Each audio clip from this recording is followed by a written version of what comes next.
Hi everyone, we're just going to do a quick overview of the time and scheduling portions of UKG.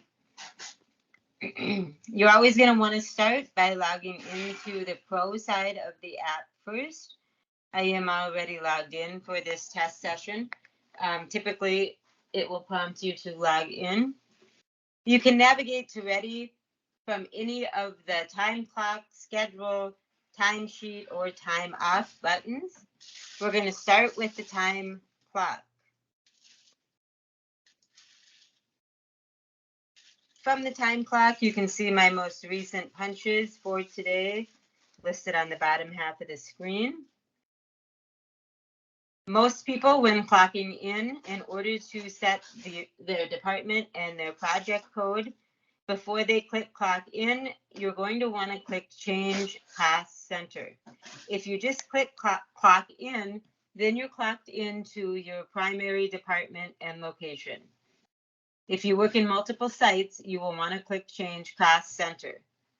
What's defaulting here for me now is the most recent department and project that I clocked into.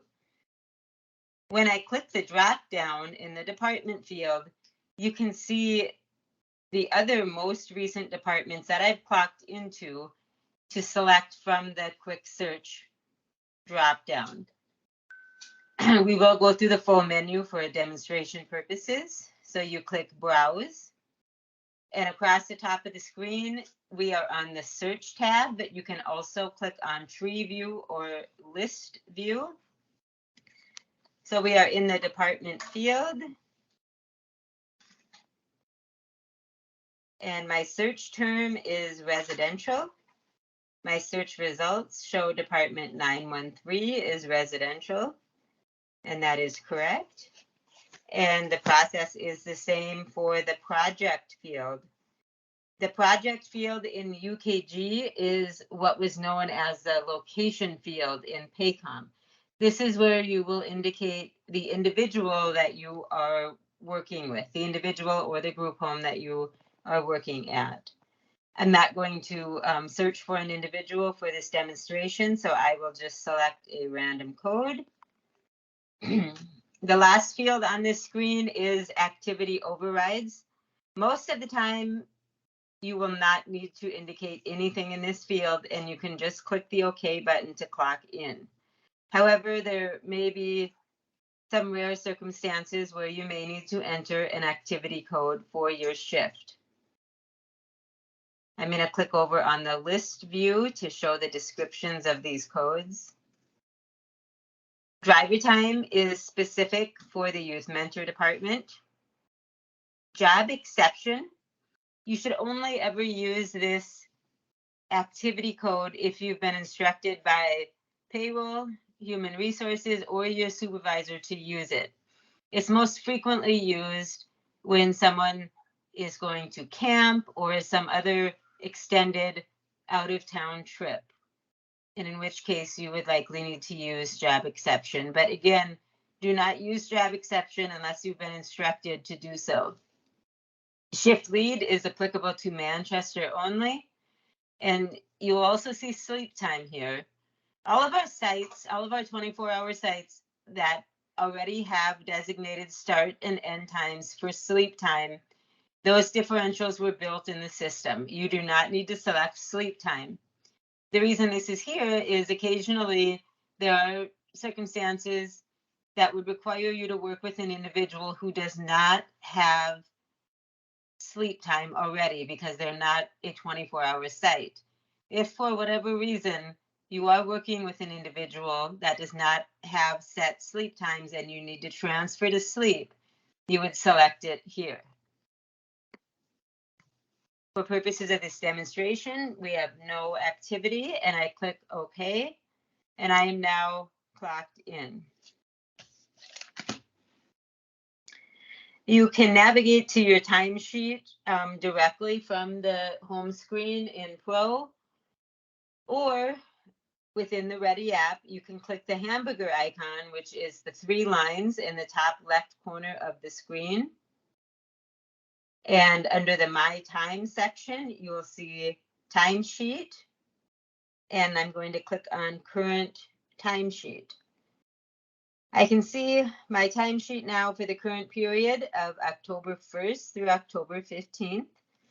The status shows that it's open and unlocked, which means I can request edits.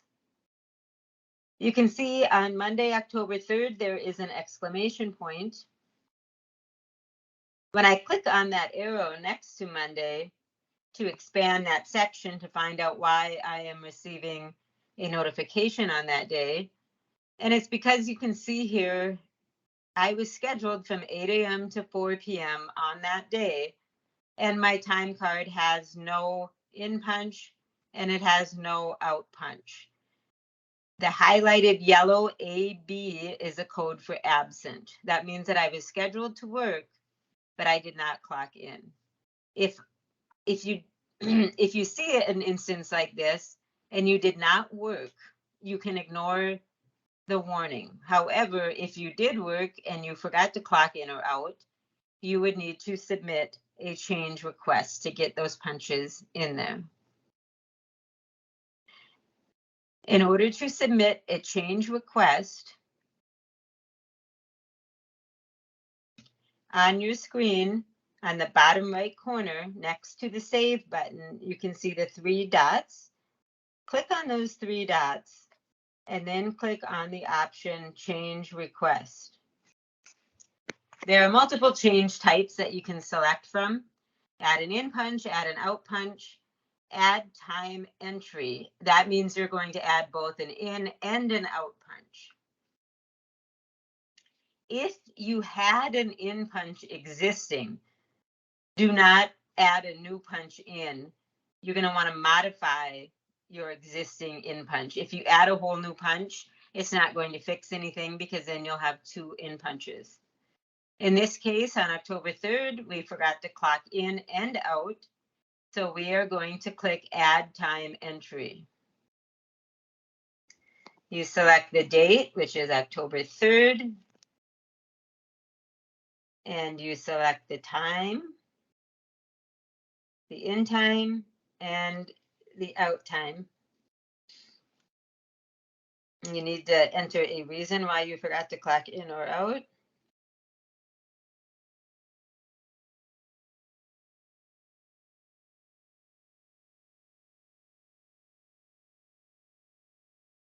And you submit your change request by clicking the Submit Changes button. Your supervisor now receives a notification that you have submitted punch change requests, and they have to go through your supervisor for approval before they'll appear on your time card. You can also edit your allocations for your hours.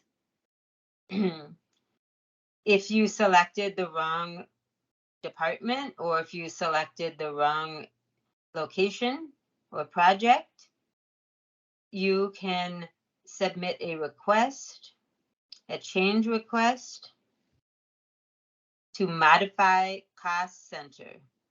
It then asks you to select the date and which shift you need to correct.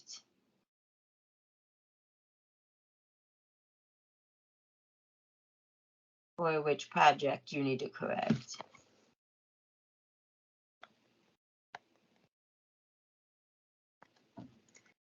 So there I just submitted a request to fix the project code that I was clocked into on October 11th. Once the pay cycle is done and your timesheet is correct, you will want to submit your timesheet. You do not want to do this until your time card is true and correct for the entire pay cycle. It then submits your time card to your supervisor for approval. You can also request time off directly from your timesheet by clicking on the 3 dots in the bottom right corner and request time off.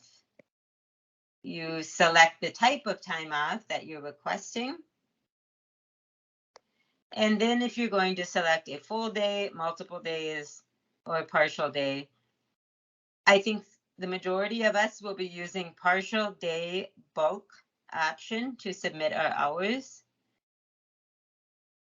select the date.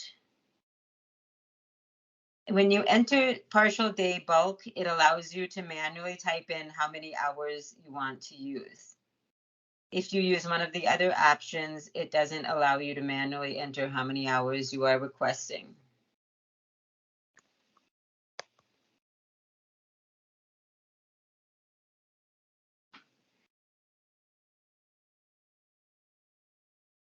And submit request, and it's now submitted to my supervisor for my vacation day. The next section that we'll discuss is the scheduler. Not all departments and supervisors are using the scheduler in UKG. Check with your supervisor to see if they're using the scheduler before you follow any of these scheduler instructions. So I'm going to go back in the upper left corner to the hamburger menu icon, and I'm going to navigate to My Schedule and then Schedule. On this screen, the dates in the calendar that are highlighted blue are the days that you are scheduled to work in this month. In order to see the information about one of those dates, you can scroll down and you can see the information for your shifts. As you can see here, it's only showing me the start and end times of my schedule, but it's not telling me where I'm going to work. To see that information, you're going to want to click the drop down next to details, and it then opens up a new section showing the project code number, which is 160, and then the skill, which is the description of the location. If you're working with an individual, it will have that individual's name listed in the skill. For this shift, it was simply in the admin department, so it lists administration. The other option that you have with your shifts is you can click Manage Shifts next to any scheduled shift that you have.